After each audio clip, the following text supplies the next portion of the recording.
Good afternoon.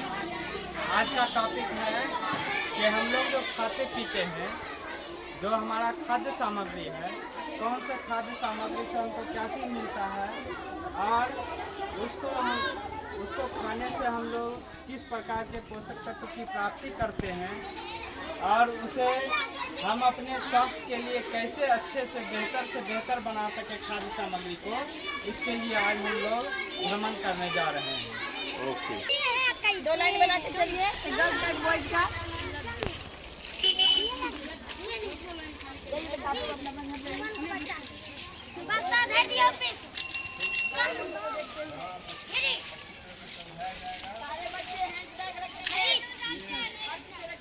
काफी संकीर्ण जल जुड़ जाए। आया जाए निभा में आगे जाए, 6 में आगे आ जाए। आप लोग अच्छी तरह से समझिए, सर जो बता रहे हैं उसके बाद चलिए सर स्टार्ट किया जाए। जैसा कि पहले ही बता चुके हैं, आज हम लोग खाद्य सामग्री के बारे में जानेंगे। हम लोग जो खाते हैं उससे मुख्यतः 5 प्रकार के पोषक तत्व हमको मिलता है। कितने प्रकार का पोषक तत्व मिलता है? 5 प्रकार का। एक हो गया कार्बो, हो गया प्रोटीन, दूसरा क्या हुआ? प्रोटीन। तीसरा हो गया वसा, तीसरा क्या हुआ? वसा। चौथा हो गया खनिज लवण, चौथा क्या हुआ? और 5वां हुआ विटामिन। 5वां क्या हुआ? विटामिन। तो 5 प्रकार के पोषक पदार्थ हम लोगों को ज़रूरत पड़ता है। हम लोग जो भी भोजन करते हैं उसमें इस तरह से भोजन करते हैं कि हमको 5 पोषक पदार्थ उचित मात्रा में हमको मिले। सबसे पहला हम लोग देखते हैं कार्बोहाइड्रेट। कार्बोहाइड्रेट जो होता है हम लोगों को ऊर्जा देता है, एनर्जी देता है। जैसे हम लोग काम करते हैं ना, काम करते हैं तो काम जैसे सुबह में खाना खाते हैं आप लोग, उसके बाद पढ़ने आते हैं ना, और फिर क्या होता है लंच तक में फिर भूख लग जाती है। क्यों भूख लगती है?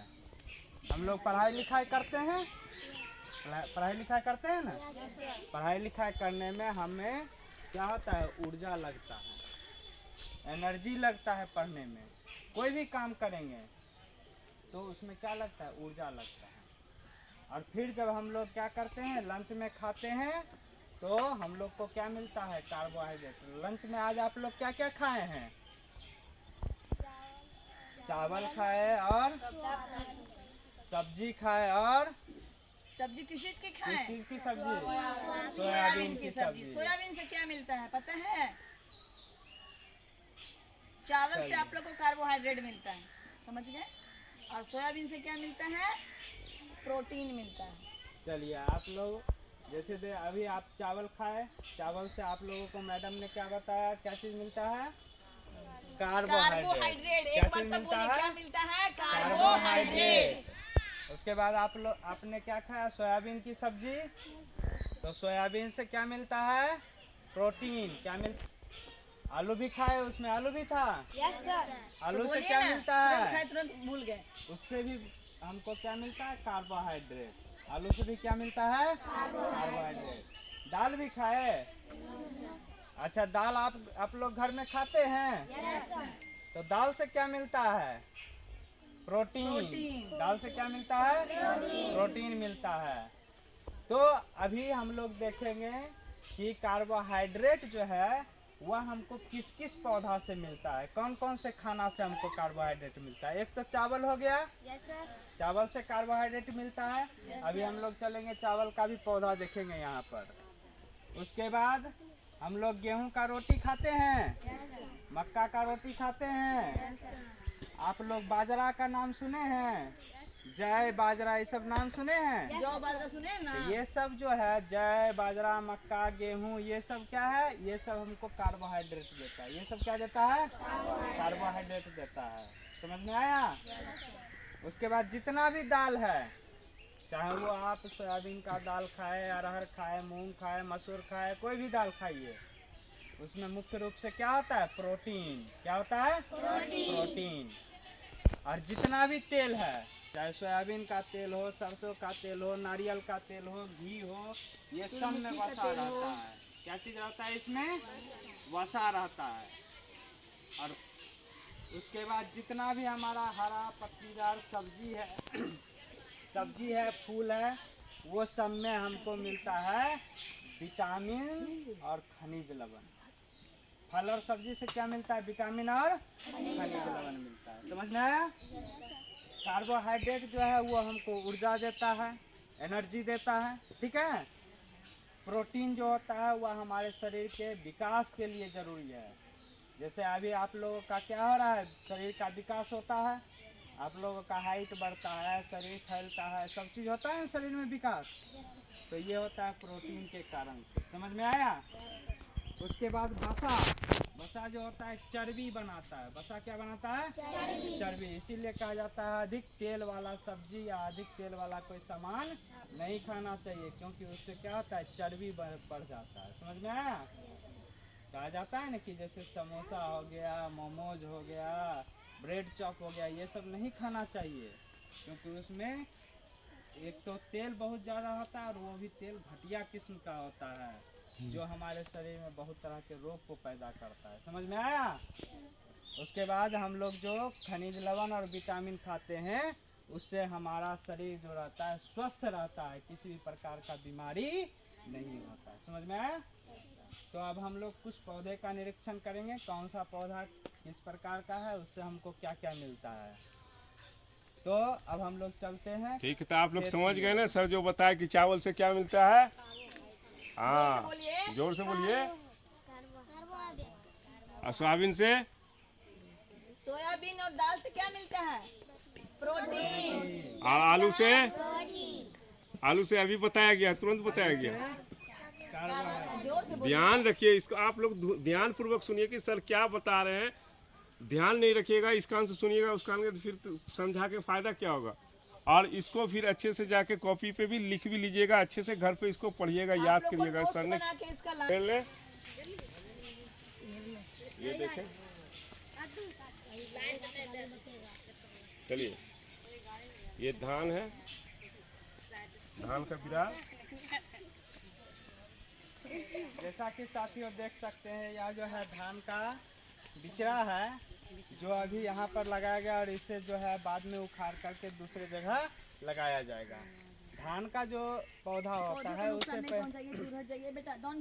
उसे पहले एक बार जो होता है एक जगह पर लगा लिया जाता है।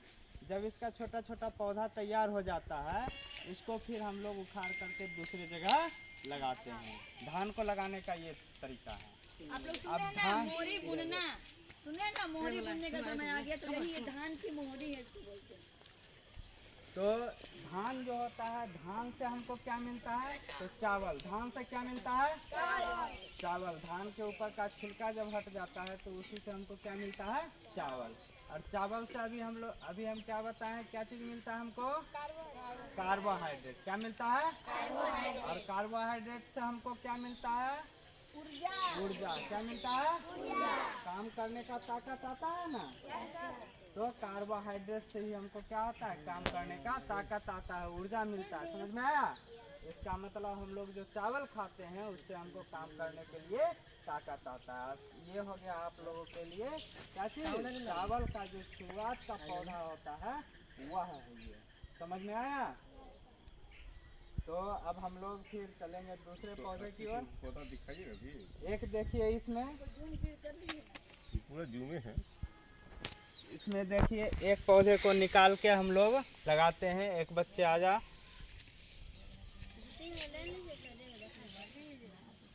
एक जैसे इस पौधे को देखते हैं हम लोग। इसमें देखिए कल भी इसके बारे में बताया गया था। ये कौन सा जड़ है? झकरा जड़ या रेशेदार जड़, जिसको हम लोग फाइब्रस रूट कहते हैं। इंग्लिश में क्या कहते हैं? Fibrous root.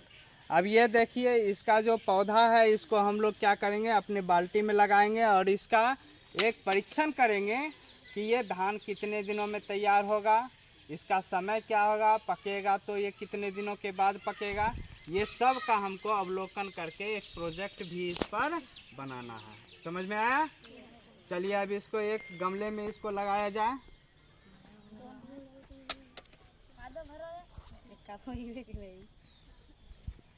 और धान के पौधे के लिए पानी की आवश्यकता ज्यादा होती है, समझे। और बढ़िया से धान गड्ढा। की फसलों की बुनाई है जो इसी समय जुलाई मंथ में की जाती है, जिसे हिंदी में हम लोग सावन का महीना बोलते हैं। सावन में क्या होती है, धान के फसलों की बुआई की जाती है, धान देख धान के पौधा रोपा जाता है। हाँ, जहाँ पानी की ये सुविधा नहीं होती है, लगा दिया जहाँ गया बारिश है, नहीं इस पे होती है, परीक्षण हम किया लोग जाएगा। बोरिंग और फिर और भी है, और भी आगे चलते हैं। आप किसकी तरफ चलना सर? पूरा बनाते हैं। चलिए चला जाए। अब हम लोग आगे बढ़ते हैं। जितने भी साथी है, फिर से अनुरोध है, रिक्वेस्ट है कि जल्द से जल्द जो नहीं जुड़े जुड़ जाए और मेरे चैनल को प्लीज सब्सक्राइब कर लें और ज़्यादा से ज़्यादा शेयर करें।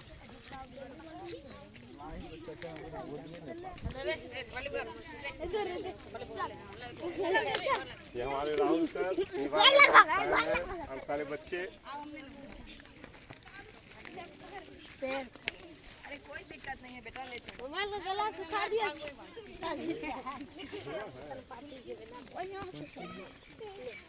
झींगा, करेला और बैगन न बैगन है, कद्दू है। कद्दू कहाँ? कद्दू नहीं ना, कद्दू झींगा है। खीरो है कैसे? खीरा कहाँ से? खीरा तो नहीं है। आजा बच्चे लोग, चलिए आप लोग आ जाइए यहाँ आइए पे। बच्चे लोग, आइए लोग। ये अंदर घुस के अंदर घुस। जैसे कि बच्चों यहाँ पर देख सकते हैं आप लोग, ये जो है ऊपर जो अलान पर लगा हुआ है, ये झींगा का पौधा है। झींगा का पौधा जो होता है वो क्या होता है, लत्ती के तरह लतरता है, समझ में आया। और ये आपका झींगा का पौधा, और नीचे देख सकते हैं यहाँ पर खीरा का भी पौधा है। नीचे भी क्या है, यहाँ पर देखिए ये क्या है, खीरा का पत्ता है, खीरा का पौधा है नीचे में। तो झींगा क्या हो गया, झींगा क्या किस में आता है, फल में कि सब्जी में? सब्जी में आता है।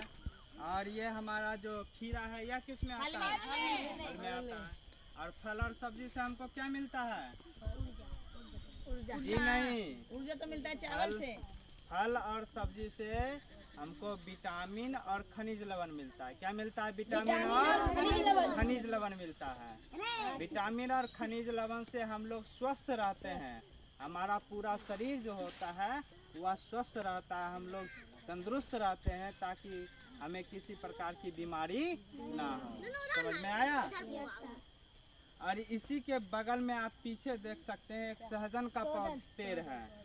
एक देखिए सहजन का पेड़ है। सहजन जो है बहुत ज़्यादा ही क्या होता है, हमारे लिए फायदेमंद होता है। इसमें सबसे अच्छा जो है विटामिन ए बहुत ज़्यादा मात्रा में पाया जाता है। अगर किसी के आँख से विटामिन ए की कमी से कौन सी बीमारी होती है? रतौंधी। विटामिन ए की कमी से रतौंधी कम दिखाई देता है। ठीक है, शाम होने के बाद दिखाई नहीं देता है। ये जो सहजन का पौधा होता है आँखों के लिए बहुत ज़्यादा फायदेमंद होता है। इसके सहजन पत्ते में की चटनी भी बनाई जाती है जो बहुत ही टेस्टी होती है। ये सब बहुत ही टेस्टी होता है। मैं एक चीज़ और बताना चाहूँगी बच्चे लोग, कि जो चीज़ खेतों में, जैसे कि ये खीरे का पौधा है तो ये जमीन पे है, जिसको हम लोग क्रीपर प्लांट कहते हैं। क्या कहेंगे? Creeper plant. और आप देख रहे हैं ये जो झींगा सर जो बताया, ये झींगा लरी के रूप में ऊपर है, ये नीचे नहीं फलेगा, ये ऊपर ही फलेगा। इसको हम लोग क्लाइंबर प्लांट बोलते हैं। क्या बोलते हैं? Climber plant. तो क्रीपर और क्लाइंबर में अंतर क्या हुआ? क्रीपर में ये अंतर हुआ कि ये सरपीला होता है, सांप की तरह रेंगते हुए जमीन पे चलता है, लेकिन जो क्लाइंबर होता है वो चढ़ते हुए ऊपर जाता है। ठीक है, तो इसे हम लोग क्लाइंबर बोलेंगे और इसे हम लोग क्रीपर बोलेंगे। एक बात मैं आप लोग को ये बताना चाहती हूँ कि अगर आप लोग के घर के आसपास ज़मीन हो तो ये सब सब्जियां आप लोग घर में भी लगा सकते हैं। मूली हो गए, गाजर हो गए, ये सब में बहुत कम जगह में बहुत ज़्यादा फैलता है। अच्छा, धनिया का पत्ता तो सबको जानते हैं। मेथी के पत्ते का साग जो आँख के लिए बहुत फायदेमंद होता है।